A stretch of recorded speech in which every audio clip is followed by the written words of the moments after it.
Doctor Arif Hussain, അനിഷ്ട സംഭവങ്ങൾ വർദ്ധിച്ചു വരികയാണ് ഓരോ ദിവസം കഴിയുന്നതോറും. ഇപ്പോൾ നമ്മൾ തന്നെ ഈ വിഷയം എത്ര ദിവസമായി ചർച്ച ചെയ്യുന്നു, മറ്റു മാധ്യമങ്ങളൊന്നും ചർച്ച ചെയ്യുന്നില്ല. ഇതിനൊരു പരിഹാരം ഉണ്ടാവണ്ടേ? ഇപ്പോൾ നമ്മുടെ അഡ്വക്കേറ്റ് സേനാപതി വേണു നിർദ്ദേശിച്ചത് മോദി ഒന്ന് ആഞ്ഞു പിടിക്കണം എന്നാണ്. മോദി ആഞ്ഞു പിടിച്ചാൽ തീരുന്ന പ്രശ്നമേ ഉള്ളൂ. ഇതിലൊരു കാര്യം പറയാനുള്ളത്, ഈ വിഷയം ഇവിടെ സംസാരിക്കുന്ന സമയത്ത് ഇതിൽ നമ്മൾ കാണുന്ന ഒരു വളരെ മികച്ച തരത്തിൽ നിലനിൽക്കുന്ന ഒരു ഇരട്ടത്താപ്പ്, അതാണ് ഇവിടെ നമുക്കൊക്കെ കാണാൻ സാധിക്കുന്നത്. ഇവിടെ ഇപ്പോൾ സംസാരിക്കുന്ന സമയത്ത് കോൺഗ്രസിന്റെ പ്രതിനിധി പറഞ്ഞൊരു വിഷയമുണ്ട്, നിങ്ങൾ എന്താണ് ഇതിനെക്കുറിച്ച് മാത്രം ഇങ്ങനെ പറയുന്നത് എന്നൊരു ധ്വനി. ഇവിടെ ഒരു വാട്ട് അബൌട്ടറി എന്ന് നമ്മൾ പറയും. അതായത് അപ്പുറത്ത് മറ്റ് സ്ഥലങ്ങളിൽ പ്രശ്നം നടക്കുന്നില്ലേ, സിറിയയിൽ ഇന്നലെയും കൂടി ആളുകൾ പ്രശ്നം ഉണ്ടായി എന്നൊക്കെയാണ് ഇവിടെ പറഞ്ഞു വെക്കുന്നത്. അപ്പം എന്തായാലും ഞാൻ അങ്ങനെ ചിന്തിക്കുന്ന ആളുകൾ വേറെ ഉണ്ടാവും, ഇഷ്ടംപോലെ കാണും. അവർക്ക് വേണ്ടിയിട്ട് ഒരു കാര്യം ഒന്ന് പറഞ്ഞു വെക്കാമെന്ന് വിചാരിക്കുകയാണ് തുടക്കത്തിൽ തന്നെ. ഇവിടെ ഒക്ടോബർ 7 ഇസ്രായേലിൽ ഒരു വിഷയം ഉണ്ടാകുന്നു. അതിനെ തുടർന്ന് 2 ദിവസം 3 ദിവസം കഴിഞ്ഞപ്പോൾ ഇസ്രായേൽ അവിടെ തിരിച്ച് ഹമാസിനെ തുരത്തുക എന്ന കൃത്യമായ ഒരു ലക്ഷ്യത്തോടു കൂടി അവിടെ ഹോസ്റ്റേഴ്സിനെ വിട്ടുകിട്ടാൻ വേണ്ടിയിട്ട് അവിടെ യുദ്ധം തുടങ്ങി.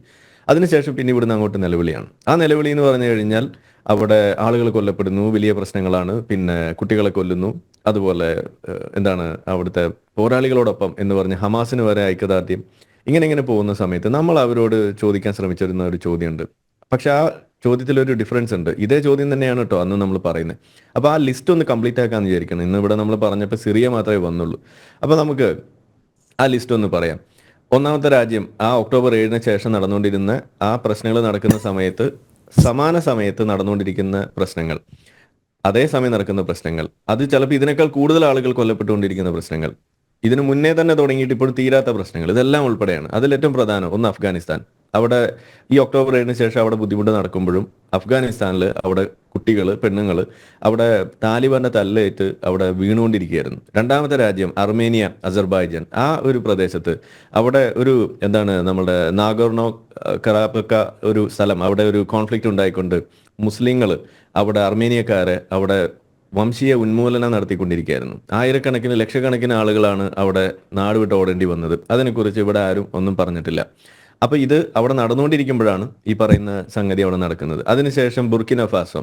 ഞാൻ ഇനി പറയുന്നതൊക്കെ അങ്ങ് ഓടിച്ച് പേര് മാത്രമേ പറയൂ, കാരണം നടക്കുന്നതൊക്കെ ഒരു സാധനം അതിൻ്റെ ഒരു വശത്ത് മുസ്ലിങ്ങളുമാണ്. അതാണ് അതിൻ്റെ ഒരു common factor. Burkina Faso, Cameroon, central African republic, Chad എന്ന് പറയുന്ന സ്ഥലം, പിന്നെ നമ്മളുടെ എത്തിയോപ്യയിൽ നടക്കുന്ന പ്രശ്നങ്ങൾ, ഇറാനിൽ നടക്കുന്ന പ്രശ്നങ്ങൾ ഇപ്പോഴും തീർന്നിട്ടില്ല. ഹിജാബിന്റെ പേരിലുള്ള പ്രക്ഷോഭം നടക്കുന്നുണ്ട്. ഇറാഖിലെ പ്രശ്നങ്ങൾ, അതുകൂടാതെ ലെബനോനിൽ നടക്കുന്ന പ്രശ്നങ്ങൾ, ലിബിയയിൽ നടക്കുന്ന പ്രശ്നങ്ങൾ, മാലിയിൽ, മെക്സിക്കോയിൽ, മൊസാംബിക്കയിൽ, അതുപോലെ അങ്ങനെ പല പല പ്രശ്നങ്ങൾ. മെക്സിക്കോയിൽ ഒരു ഡ്രഗ് കാർട്ടലുമായി ബന്ധപ്പെട്ടിട്ടുള്ള ഒരു വിഷയമാണ്, വയലൻസ് ആണ്. അത് വേണമെങ്കിൽ നമുക്കൊരു ഇസ്ലാമിന് ഒരു ഒഴിവ് കൊടുക്കാം. അതുപോലെ മ്യാൻമറിൽ നടക്കുന്ന അഭയാർത്ഥികളുമായിട്ട് ഉള്ള പ്രശ്നങ്ങൾ, അതുപോലെ നൈജീരിയ, പാകിസ്ഥാനിൽ. ഇവിടെ ഇത്ര നേരം ഇരുന്ന് ബംഗ്ലാദേശിലെ വിഷയം സംസാരിക്കുമ്പോൾ പോലും ഒരു ചോദ്യം അവിടെ ബാക്കി നിൽക്കുകയാണ്. ഇവിടെ ഇതേ വിഷയം, അതായത് ബംഗ്ലാദേശിൽ എന്താണോ നടക്കുന്നത്, ന്യൂനപക്ഷങ്ങളെ എങ്ങനെയാണോ വേട്ടയാടുന്നത്, അത് ആദ്യം തുടങ്ങി വെച്ച് വളരെ കൃത്യമായി നടപ്പിലാക്കിയിട്ട് ന്യൂനപക്ഷങ്ങളുടെ ആ പോപ്പുലേഷൻ അവിടെ കുറച്ചു കൊണ്ടുവരുന്നതിൽ വളരെയധികം വിജയിച്ചൊരു രാജ്യമാണ് പാകിസ്ഥാൻ. ഇപ്പോഴും അവിടെയുള്ള ന്യൂനപക്ഷങ്ങളായിട്ടുള്ള ക്രിസ്ത്യാനികളെയും ഹിന്ദുക്കളെയും തെരഞ്ഞു പിടിച്ച് കൊല്ലുന്ന പണി അത് അവിടെ ഇപ്പോഴും നടന്നുകൊണ്ടിരിക്കുകയാണ്. അതിൽ പെട്ടിട്ടുള്ള ആളുകളെ നേരിട്ട് കൊണ്ടുവന്ന് നമ്മളുടെ ചാനലിൽ, എൻ്റെ ചാനലിൽ ഞാൻ ഇന്റർവ്യൂ ചെയ്തിട്ടുള്ള അനുഭവം കൂടി ഉള്ളതുകൊണ്ട് ഞാൻ പറയാണ്. ഇവിടെ എവിടെയെങ്കിലും ഈ പറയുന്ന ആളുകൾ, ഞാൻ കോൺഗ്രസ് എന്നോ അല്ലെങ്കിൽ ഇവിടെ വേറെ ആരും പറയുന്നതിന് മുന്നേ ഞാൻ ചോദിക്കുക, BJP ആ കാര്യത്തിൽ എപ്പോഴെങ്കിലും പാകിസ്ഥാനിലെ സാധനങ്ങളെ കുറിച്ചിട്ട് എപ്പോഴെങ്കിലും പറഞ്ഞിട്ടുണ്ടോ എന്ന് ഞാൻ ചോദിക്കുകയുള്ളൂ. കാരണം ഇത് എപ്പോഴും തങ്ങൾക്ക് സൗകര്യമുള്ള വിഷയങ്ങൾ വരുമ്പോൾ അതെടുക്കുന്നു, അല്ലാത്തപ്പോൾ അത് എടുക്കുന്നില്ല എന്നുള്ളൊരു നിലപാട് ആരെടുത്താലും അതൊരു പ്രശ്നം തന്നെയാണ്. അപ്പോൾ ഇവിടെ ഇപ്പോൾ ബംഗ്ലാദേശിൽ നടക്കുന്നത് പാകിസ്ഥാനിൽ നടന്നുകൊണ്ടിരിക്കുകയാണ്. അങ്ങനെ ഓരോ രാജ്യവും നമ്മൾ എടുത്തുകൊണ്ട് നോക്കുകയാണെന്നുണ്ടെങ്കിൽ സിറിയയിൽ അത് മാത്രമല്ല ഇതുപോലെ പ്രശ്നങ്ങൾ നടക്കുന്നത്. അവിടെ പല രാജ്യങ്ങളുടെ എണ്ണം എടുത്തു കഴിഞ്ഞാൽ അതിനകത്ത് ഒരു വശത്ത് ഈ ഇസ്ലാമുമായി ബന്ധപ്പെട്ട വിഷയങ്ങൾ വരുമ്പോൾ സ്വാഭാവികമായിട്ടും ഒരു വലിയൊരു കരുതൽ അവിടെ ഉണ്ടാകുന്നു. ആ കരുതൽ എന്താണ്? അതിനെക്കുറിച്ച് മിണ്ടാതിരിക്കുക എന്നുള്ളത്. അതാണ് ഇവിടെ നമ്മൾ കണ്ടിട്ടുള്ള ഒരു പ്രധാനപ്പെട്ട കാര്യം. ഈ വിഷയത്തിൽ, ബംഗ്ലാദേശിലെ വിഷയത്തിൽ പറഞ്ഞാൽ ജമാഅത്ത് ഇസ്ലാമിയെ കുറിച്ച് പറയേണ്ടതായിട്ട് വരും. ജമാഅത്ത് ഇസ്ലാമിയെ കുറിച്ച് പറഞ്ഞാൽ അവിടെ SDPയെ കുറിച്ച് പറയേണ്ടതായിട്ട് വരും. SDPയെ കുറിച്ച് പറഞ്ഞാൽ അവിടെ പല കാര്യങ്ങൾ വേറെയും നമ്മൾ പറയേണ്ടതായിട്ട് വരും. ഇതാണ് ഇവിടെ സംഭവിക്കുന്ന ഒരു പ്രശ്നം. അപ്പോൾ ഇത് സത്യത്തിൽ ഒരു ഊരാക്കുടുക്കാണ്. ഈ രാഷ്ട്രീയം കൈയാളുന്ന ആളുകൾ ഈ മത കൂട്ടങ്ങളെ ഇതേപോലെ തലോടി കൊണ്ട് കൂടെ നടന്നു കഴിയുമ്പോൾ ഒരു ഘട്ടത്തിൽ ഫേസ് ചെയ്യാൻ പോകുന്ന ഒരു പ്രധാനപ്പെട്ട പ്രശ്നമാണ്. ഇന്നിപ്പോൾ മറ്റൊരു സന്തോഷ വാർത്ത അറിയാൻ കഴിയുന്നത്, അതിൻ്റെ കൂടുതൽ ഡീറ്റെയിൽസ് കിട്ടിയിട്ടില്ല. അഫ്ഗാനിസ്ഥാനിൽ താലിബാനും അവിടെ ഐസിസും തമ്മിൽ പൊരിഞ്ഞടിയാണ്. രണ്ടും ഇസ്ലാമിക കൂട്ടങ്ങൾ തന്നെയാണ്, തീവ്രവാദ സംഘടനകൾ തന്നെയാണ്. അവരങ്ങോട്ടും ഇങ്ങോട്ടും അടിക്കുന്നത് എന്തിനാണ്?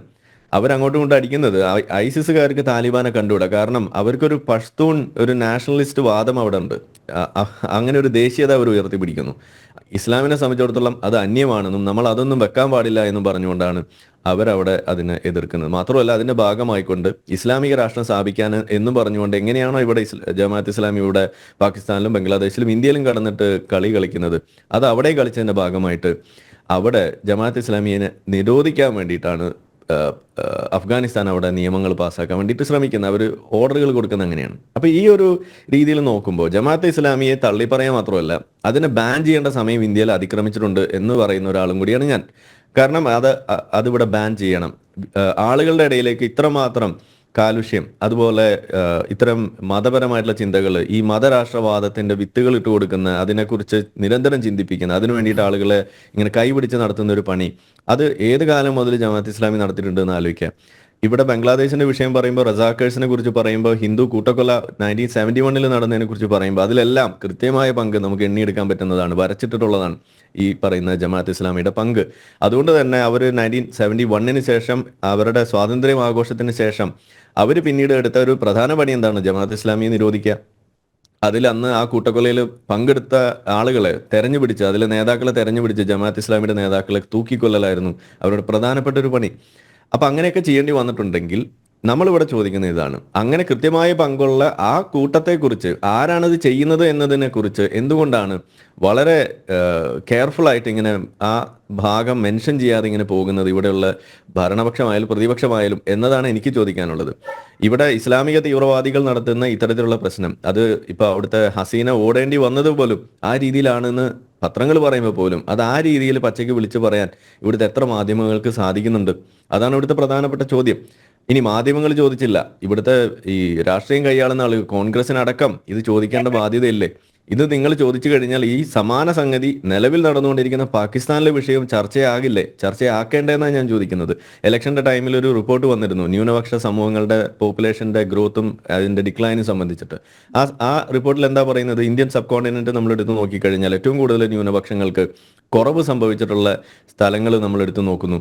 എന്നാൽ ഇന്ത്യ മാത്രമാണ് അങ്ങനെ ഒരു സംഗതി നോക്കുമ്പോൾ അതിനകത്ത് 40% ഗ്രോത്ത് കാണിച്ചുകൊണ്ട് മുസ്ലിങ്ങളുടെ പോപ്പുലേഷൻ കൂടിയതായിട്ട് ഒരു രാജ്യമുണ്ടെങ്കിൽ അത് ഇന്ത്യ മാത്രമേ ഉള്ളൂ.